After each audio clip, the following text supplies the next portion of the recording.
that sometimes we look at Mother's Day and we look at things in a way that it makes it difficult because, now he's got me really good. It makes it difficult because on Mother's Day we put out such high expectations sometimes. And not every mother is perfect. I know that your mother was perfect. And your mother was perfect. And, and your mother was perfect. But you ask the children and you ask other ones along the way and you're going, guess what? We all have those moments in life where we're not perfect. In Romans it says, for all have sinned and fallen short of the glory of God. And the hard part with Mother's Day or Father's Day is you want to share things that are helpful to people, but you don't want to beat them up either. Mother's Day, we usually love them up, and Father's Day, we beat them up. And it's sort of like, well, that's not right. And a friend of mine passed this on to me, and I want to read it before I get into looking in God's Word this morning. But this was written by Amy Young, and it was entitled Shout Out to Mom. And it was a different greeting for Mother's Day. And I thought, we need to hear some of these at times, because oftentimes we go, oh, my mother is the best. Everybody's special. But I thought, I think she hit it quite well. It says, to those who gave birth this year to their first child, we celebrate you. To those who lost a child this year, we mourn with you. To those who are in the trenches with the little ones every day and wear the badge of food stains, we appreciate you. To those who experience loss through miscarriage, failed adoptions, or running away, we mourn with you. To those who walk the hard path of infertility, fraught with pokes and prods and tears and disappointment, we walk with you. Forgive us when we say foolish things. We don't mean to make things harder. To those who are foster moms, mentor moms, and spiritual moms, we need you. To those who have warm and close relationships with your children, we celebrate with you. To those who have disappointment, heartache, and distance with your children, we sit with you. And to those who lost their mothers this year, we grieve with you. To those who experienced abuse at the hands of their own mother, we acknowledge your experience. And to those who live through driving tests, medical tests, and overall testing of motherhood, we are better for having you in our midst. And to those who have adopted children, remember them and you this day. And to those who are single and long to be married and mother your own children, we mourn that life has not turned out the way you longed for it to be. To those who are step-parents, we walk with you on the complicated paths. And to those who envision lavishing love on grandchildren, yet that dream is not to be, we grieve with you. And to those who have empty nests in the coming year, we grieve and rejoice with you. And to those who place children for adoption, we commend you for your selflessness and remember how you hold that child in your heart. And to those who are pregnant with new life, both expectant and surprising, we appreciate you. I think too often we look at motherhood in very specific ways and we fail to realize that it is so much more than that. And I think that's important for us to look at all aspects of that. This morning I want to share with you about a miracle mom. Now that's sort of hard to understand after you read all of this, but I'm going, the one mother in history that stands out is one that we can't even begin to expect to understand or fully acknowledge the experience, would be Mary, the mother of Jesus. So if you have a Bible, there's a couple passages I want you to turn to, and we're going to look at this morning. One is in the New Testament. Well, they're both in the New Testament. In the book of John, Matthew, Mark, Luke, John, if you get to the New Testament. John chapter 2. And we're going to read some of the words of Jesus of when he was at a place that was very special. he was going to be at a wedding. And the weddings that they had in their day were different than we have in our day. The weddings that they had in the culture of Jesus at that time were such that when they had a wedding, it was a long courtship. Oftentimes it was arranged in that sense by parents. But when they came together and had the wedding, it was a celebration. Nowadays, people spend lots and lots of money on celebrations. I don't think you begin to think what it probably cost back in this day for especially the groom's family for this. Because after the ceremony, they would take these ones and they would parade them through town slowly so everybody could applaud them and to basically give them honor for getting married. And then they would spend about a week celebrating. And this was often hosted by the groom's family, expected to have the food and the drink for this. And so this is the setting that this story comes into. And so I want to pick up and start reading some of this. And it says in John chapter 2, verse 1, it says, on the third day, a wedding took place. On the third day, a wedding took place in Cana in Galilee. Jesus' mother was there, and Jesus and his disciples had been invited to the wedding. And the wine was gone. Jesus' mother had said to him, they have no more wine. And I thought, oh, there you go. Mom's speaking up. Have you ever thought about that? When do we speak and what do we say? Here it is. We don't know whose wedding it is. There was speculation. It could have been, somebody that was related in Jesus' family. We know that Joseph and Mary had other children. There were ones that were there, but they were all at the wedding. And Mom turns to Jesus and looks at him and says, they have no more wine. And it says, Jesus' response in verse 4, woman, why do you involve me? Jesus replied, my hour is not yet come. And his mother said this to the servants, do whatever he tells you. Nearby stood 6 stone water jars, the kind used by the Jews for ceremonial washings, each holding from 20 to 30 gallons. So you're thinking that there are probably 120 to 180 gallons that these would hold. And Jesus said to the servants, fill the jars with water. And so they filled them to the brim. And then he told them, now draw out some and take it to the master of the banquet. And they did so, and the master of the banquet tasted the water that had been turned into wine. And he did not realize where it had come from, though the servants who had drawn the water knew. And then he called the bridegroom aside and said, everybody brings out the choice wine first, and then the cheaper wine after the guests have had too much to drink. But you have saved the best till now. And then it says, what Jesus did here in Cana of Galilee was the first of the signs through which he revealed his glory, and his disciples believed in him. This story, when you think about it, has several different things that we can look at along the way. And part of this that comes into this is that when they had a party, again, they put out wine. It's probably not like the wine we would think of today. In fact, some of the research says it probably was actually, in some cases, maybe a weaker wine because they would sometimes dilute it. Now, we would think, why would you do that? But it was intended to make it last longer and things. And so when it comes into this, you're thinking, here you are at this wedding feast, and Jesus has been a child. Can you imagine what Jesus' mother has done? He has grown up. He is about 30 years of age, and yet he still respects his mother. He's at this wedding feast, and Mom turns and says, they've run out of wine.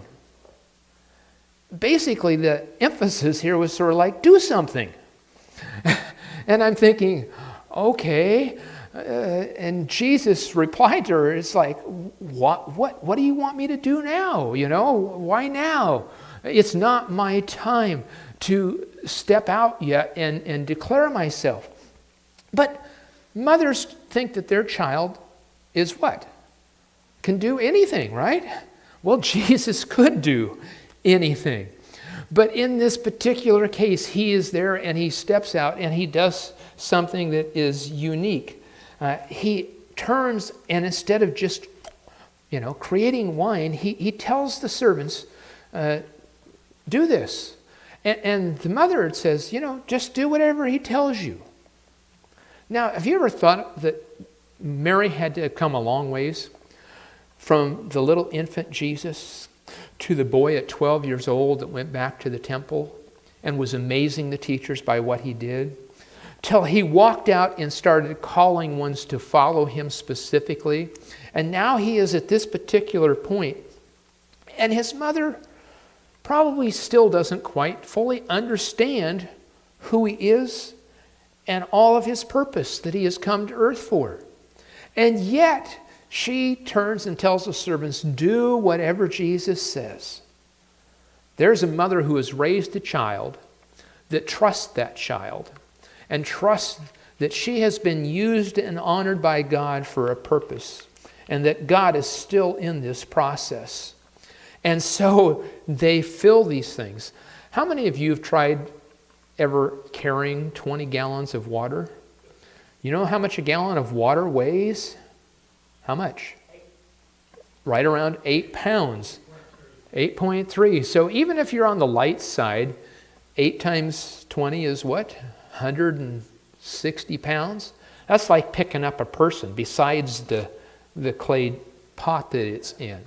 So they're filling them. They're probably leaving them there and dipping out of them. But it says, draw some, take it to the head one. Let them taste it. That's a challenge because everybody knew that they put what in their water. And then they're taking it and saying, this is what we're going to serve next. Now this morning over here at breakfast, you had quite an array of choices. Coffee, tea, milk, juice, just all kinds of things. But at a wedding feast, here was the prime thing that everybody was going to be drinking. Takes it over and says, taste this, see what do you think? And it's like, this is good. This has got award-winning things written on it. They're going to get, gold ribbons and things to put on these things and saying, this is the best that there is. Where did you get this? Well, guess what? It came from Jesus. And as Mary had done this, one of the things that she comes up to and comes in this process here is you're thinking, does she do this for her own benefit? Does she do it for her friends? Does she do it to draw attention to Jesus? I don't know. But when you read this, you realize that his family was still concerned and involved with him. I want you to turn back into the Gospel of Mark, to Mark's account, because the timelines are similar in some ways here.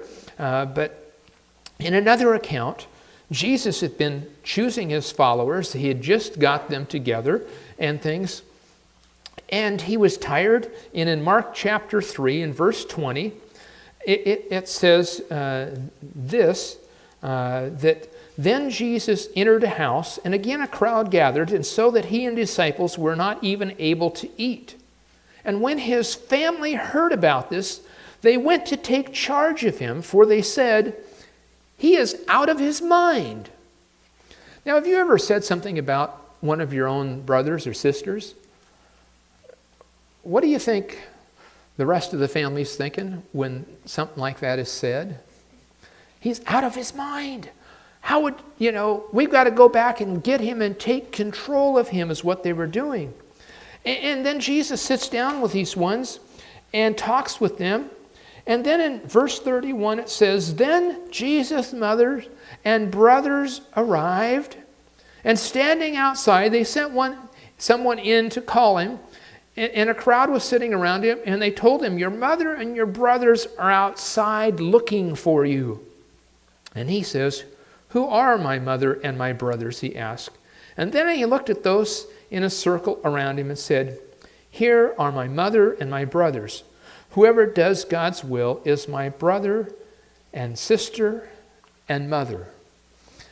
When you think about this, guess what? Jesus' own family still hadn't figured this all out, had they?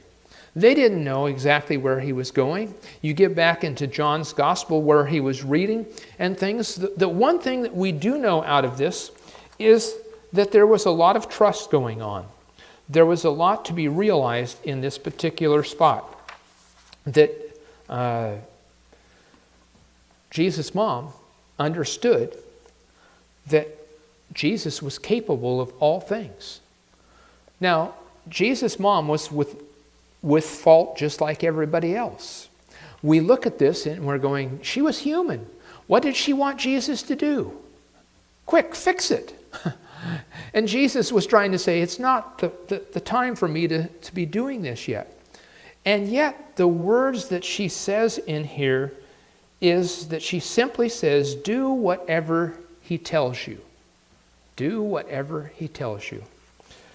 I think it's good for us to understand that in our lives at times, one of the best things we can ever figure out is that if you're parenting, if you're mothering, if you're doing anything along the way, the best words a mother could give to her child is, do whatever Jesus tells you. I hadn't thought about it until I was reading some of this earlier this week and looking at this. And I thought, what is it that you want to tell your kids that you want to last and hold with them and stick throughout time? Wash your hands, pick up your clothes, be nice to people, hold doors for people, don't do something that would embarrass the family. All those things are things that people might have said along the way.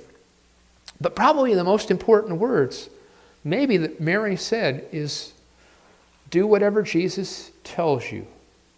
Because with that, she trusted that Jesus was doing and saying what the Father wanted him to do.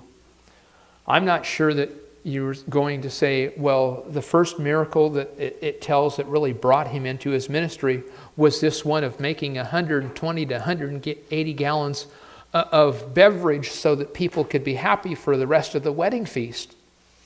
But it was a matter of trust in this whole area along the way. She was his mother, and he wanted to honor her request. And he would truly give her this miracle. And it tells us in that very 11th verse, and then he revealed his glory, and his disciples put their faith or their trust in him. I thought, wow, even though it was an act probably out of something that Jesus had really wanted at the time, he went ahead and did it and got the very best. You know, the one thing is that she did with him, and she says, do whatever Jesus said. She didn't tell Jesus what to do. You know, when you've raised your children to a certain point, there's a point where you have to take and let them what? Do it on their own, don't you? And I thought, guess what? Here's Mary still going, hey, Jesus. Never mind. Do what Jesus says. What a lesson that is for us, I think, in that whole process, that we take those words to heart and do whatever Jesus says.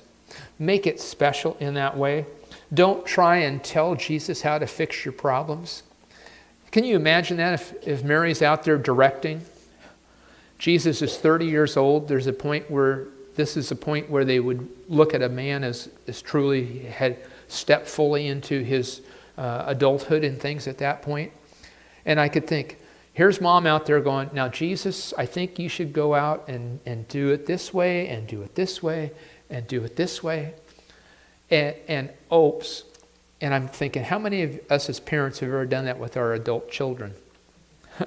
We get out there and all of a sudden we're going, oh yeah, you need to do this and this and this, and all of a sudden we have to do what?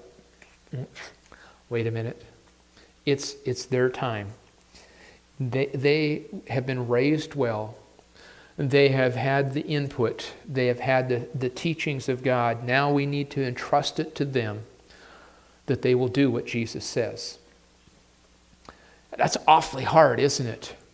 Boy, wouldn't you like to fix all the problems of your family? Wouldn't you like to take and step in and just direct so it turns out like you think it should? But Mary's word is, do what Jesus says. That's where I want to take us and leave us with today, is that she believed in Jesus. she had that point in her life where she came to that point also. And she realized that Jesus was more than just a son. He was the Son of God. God had given her a miracle, and she was literally a miracle mom, as we understand the virgin birth. But she understood at this point that Jesus had much more to give than she had taught him. He would serve his world, he would serve his country, he would serve as our sacrifice for sin. What a smile that probably brought to her face that day when Jesus did what his mother needed to have done. But she also began to see, like the disciples, that he truly was Lord.